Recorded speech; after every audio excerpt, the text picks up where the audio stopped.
Why do you feel like 2019, the climate conversation has in some ways come to a head?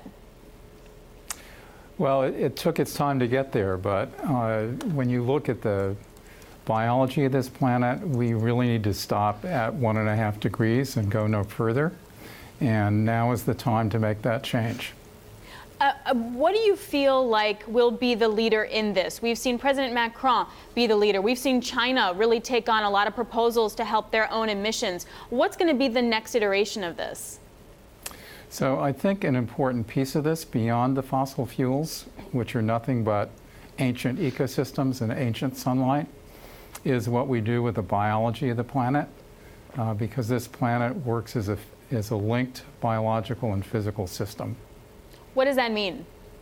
Well, what it means is that there is an amount of CO2 in the atmosphere right now from destroyed ecosystems that is equal to what remains in extant nature.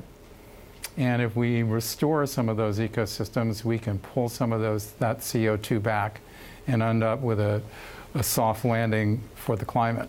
So in layman's terms, does that mean like we have to plant more trees, or is there something much more sophisticated than that?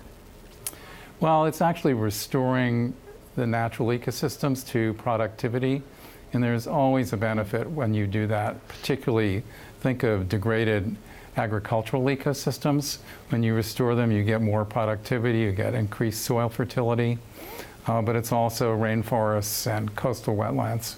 So if we use the Amazon and what happened there as a test study, a case study, how would you sort of fix the fires there and then, sort of rebirth the biodiversity system there?